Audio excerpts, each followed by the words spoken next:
نحمده ونصلي ونسلم على رسوله الكريم اما بعد فاعوذ بالله من الشيطان الرجيم بسم الله الرحمن الرحيم ببركة ان الله وملائكته يصلون على النبي يا ايها الذين آمنوا صلوا عليه وسلموا تسليما۔ جو احباب میری ویڈیو دیکھ رہے ہیں، مجھے سن رہے ہیں، محبت کے ساتھ درود پاک کا نذرانہ پیش کریں۔ اللہم صلی علی سیدنا و مولانا محمد وعلی آل سیدنا و مولانا محمد وبارک وسلم وصلی علیہ۔ الصلاۃ والسلام علیک یا سیدی یا رسول اللہ وعلی آلک و اصحابک یا سیدی یا حبیب اللہ۔ الصلاۃ والسلام علیک یا سیدی یا رسول اللہ وعلی آلک و اصحابک یا رحمۃ للعالمین۔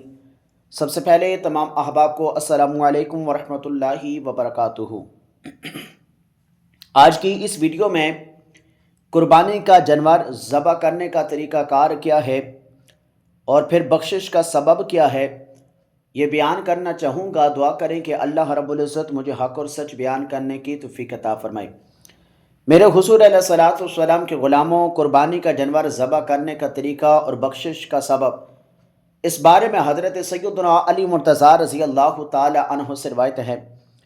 آپ فرماتے ہیں ان النبی صلی اللہ علیہ وسلم قال لفاطمہ قومی یا فاطمۃ فاشہی اضحیتک اما ان لک باول قطرۃ تقطر من دمها مغفرۃ کل ذنب اصبتہ اما انہ یجاء بها یوم القیامت بلحومها ودمائها 70 ضعفا ثم توضع فی میزانک۔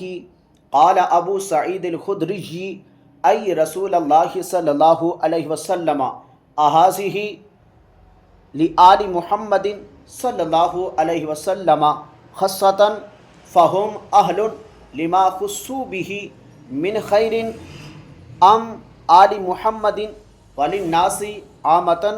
قال بل ہی لآل محمد والناس عامہ۔ حضرت سیدنا علی مرتضیٰ رضی اللہ تعالی عنہ سے روایت ہے۔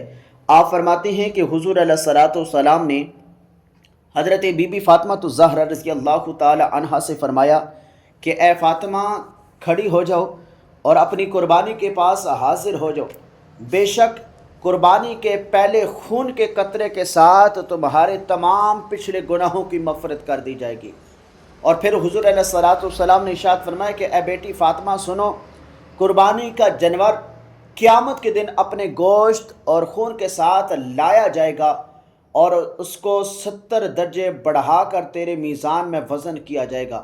حضرت ابو سعید خدری رضی اللہ تعالی عنہ نے بڑے ادب سے عرض کی کہ یا رسول اللہ صلی اللہ علیہ وآلہ وسلم، کیا یہ اجر صرف آل محمد صلی اللہ علیہ وآلہ وسلم کے ساتھ مخصوص ہے کیونکہ وہ اس خیر کے اہل ہیں، یا یہ آل محمد صلی اللہ علیہ وآلہ وسلم اور تمام لوگوں کے لیے ہے؟ تو سنیے، میرے پاک نبی صلی اللہ علیہ وآلہ وسلم نے ارشاد فرمایا کہ اے میرے پیارے صحابی، یہ اجر آل محمد صلی اللہ علیہ وآلہ وسلم اور تمام لوگوں کے لیے ہے۔ یاد رکھیں، قربانی کا جانور ذبح کرنے کا طریقہ کار کیا ہے۔ اللہ کے پیارے محبوب صلی اللہ علیہ وآلہ وسلم کا یہ معمول تھا کہ جب آپ عید کی نماز ادا کرنے سے فارغ ہو جاتے تو 2 سیاہ سفید یعنی چتکبرے اور سینگ والے مینڈے منگواتے، جن کی آنکھیں اور پاؤں سیاہ ہوتے، اور وہ سیاہی میں چلتے اور انہیں چت لٹا دیتے اور تیز چھری ہاتھ میں پکڑ لیتے اور اپنا دایاں قدم مبارک ان کے پہلو پر رکھتے اور یہ دعا پڑھا کرتے تھے، انی وجہت وجہی للذی فطر السماوات والارض حنیفا وما انا من المشرکین وعلی ملت ابراہیم اللہ اکبر اللہ اکبر لا الہ الا اللہ واللہ اکبر اللہ اکبر وللہ الحمد بسم اللہ اللہ اکبر، اور چھری قربانی کے جانور کے حلق پر چلا دیتے اور اسے ذبح کر دیتے۔ پھر 2 رکعت نماز نفل شکرانہ ادا کرتے۔ حضور علیہ الصلوۃ والسلام نے ارشاد فرمایا کہ جس شخص نے قربانی کا جانور ذبح کرنے کے بعد اپنے ہاتھوں سے چھری پھینک دو اور 2 رکعت نماز نفل شکرانہ ادا کرو۔ جس شخص نے یہ 2 رکعت نماز نفل ادا کی تو اللہ رب العزت اسے ہر وہ چیز عطا فرمائے گا جو وہ مانگے گا۔ پھر حضور علیہ الصلوۃ والسلام سلام کے بعد یہ بھی دعا پڑھا کرتے تھے، اللہم ان صلاتی و نسکی و محیای و مماتی للہ رب العالمین لا شریک لہ و بذالک امرت وانا اول المسلمین۔ اور پھر آپ ذبح کرنے سے پہلے یہ دعا بھی مانگا کرتے تھے، اللہم منک انی وقاربی بسم اللہ اللہ اکبر۔